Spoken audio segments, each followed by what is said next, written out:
Xavier Carpentran, le dirigeant de Sequoia Factory. Et Stéphane Aller, co-dirigeant de Sequoia Factory. Alors, en deux mots, Sequoia Factory, l'objectif c'était de présenter, nous on a des entreprises à côté sur lesquelles on travaille avec plutôt des grosses sociétés, auxquelles on fournit de la PLV, ce qu'on appelle donc la publicité sur le lieu de vente, donc des supports de communication en bois, en carton, en métal, en plastique, etc. Et l'idée sur Sequoia Factory, c'était d'offrir la même chose, mais à des sociétés de taille plus réduite, pour des besoins qui sont également plus réduits. Aujourd'hui sur le marché, il y a assez peu de possibilités pour ces gens-là, parce que c'est plus compliqué de produire en petite série qu'en grande série évidemment. Et donc il y avait cet objectif premier, c'était de rendre accessible des outils de communication, des présentoirs en bois, etc. À ces sociétés-là. Et l'autre pierre angulaire de Sequoia Factory, c'est d'offrir que des choses dans des matériaux éco-responsables, en tout cas le plus éco-conçu possible.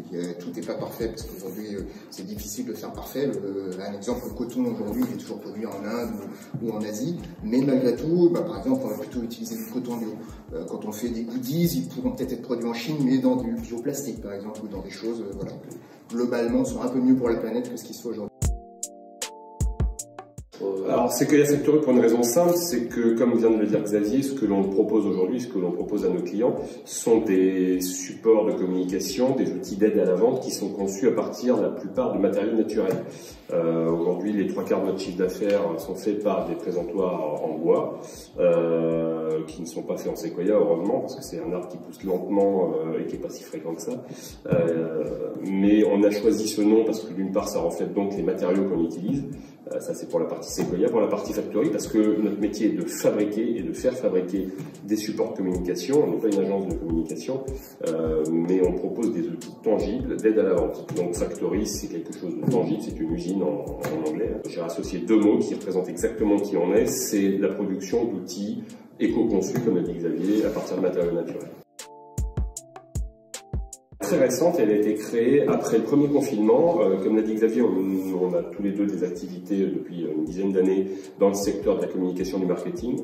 Et la période du confinement, d'une part, nous a poussé à réfléchir à notre façon de travailler, à accentuer la préoccupation du public et des gens sur la protection de l'environnement et les effets de la réduction de nos émissions de gaz à effet de serre. On l'a vu pendant les 2 mois de confinement où les réductions ont été très très importantes. Il y a eu un vrai mouvement et j'ai réfléchi comme tout le monde pour la créer à ce moment-là, et parce que une deuxième raison était de pouvoir proposer via un outil digital, tout simplement Internet, du e-commerce et la disponibilité de ces produits pour des acteurs de la distribution sans pouvoir le faire de manière physique. On était tous en télétravail, donc on a eu l'idée de créer cette e-boutique.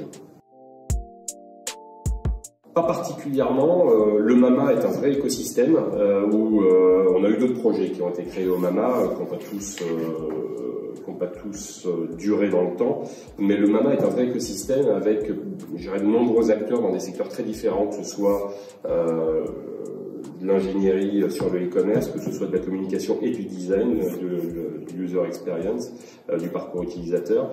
Donc on a trouvé dans le MAMA, je dirais, l'ensemble des ressources dont on avait besoin, ou en tout cas une bonne partie des ressources.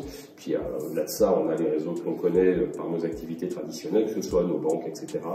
Donc voilà, on ne fait pas spécialement appel à un incubateur, pas du tout même, ni à des aides particulières. On n'a pas dit que ce ne serait pas le cas à l'avenir, mais bon voilà, pas de besoin particulier aujourd'hui. On a inscrit Sequoia Factory dans un réseau qui s'appelle 1% for the Planet. C'est un réseau qui a été créé donc par le fondateur de Patagonia, et l'objectif c'est de faire des choses concrètes pour la planète justement, et le principe est relativement simple. Cette association elle est garante du fait que les adhérents, donc en l'occurrence par exemple Sequoia Factory, reversent 1% de leur chiffre d'affaires minimum, et ça c'est audité tous les ans, et les sociétés doivent fournir leur bilan, 1% de leur chiffre d'affaires à des associations qui elles aussi sont agréées par 1% for the Planet et qui vont agir concrètement pour préserver l'écosystème. Donc ça peut être des gens qui vont aller ramasser le plastique dans les océans, ça peut être des gens qui replantent des arbres, ça peut être des gens qui vont aider, je sais pas où, en Afrique. Il y a plein de projets comme ça, et donc via ce canal 1% for the Planet, Sequoia Factory reverse 1% de son chiffre d'affaires, donc des commandes de ses clients, à ces associations. Ça nous a pris quelques mois. Le site a été mis en ligne en octobre.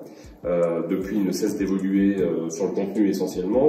Là, on a pas mal d'actu et de projets à lancer dans les prochaines semaines, prochains mois. Et puis, on est content de voir que ça remporte un franc succès parce qu'il y a pas mal de clients. On est évidemment visible sur les réseaux sociaux et sur Google. Il y a pas mal de clients qui nous trouvent, qui sont contents de nous trouver parce qu'on répond à une offre qui n'était pas traitée auparavant, qui est celle, comme le disait Xavier au début, des dossiers petits et moyens, c'est-à-dire de gens qui ont besoin de 5, 10, 15, 20 présentoirs. Et puis c'est très satisfaisant de voir le nombre de projets entrepreneuriaux menés par des jeunes générations aujourd'hui, des 20-30 ans, sur on va dire pas des choses simples, mais en tout cas une sorte de retour aux sources et de retour à certaines valeurs qui, je dirais, il y a 20-30 ans n'étaient pas forcément à la mode, mais aujourd'hui de faire des produits qui sont peut-être un peu moins consommateurs d'énergie, d'emballage, de produits annexes, des produits qui sont mieux conçus, avec moins de transport, avec des sourcing plus proches. Voilà, là il y a une réelle tendance, ça nous plaît de le voir, ça nous plaît de savoir que ça va plutôt dans le bon sens. C'est ce qu'on a voulu faire aussi nous avec Sequoia. Après, notre objectif à tous, c'est d'essayer de faire un peu mieux. On n'est pas des super-héros du game, faut pas se mentir. Mais voilà, si on peut tous faire un petit peu mieux, voilà. On remercie Lyon Bureau pour l'interview et on vous souhaite une bonne continuation. C'était cool, merci.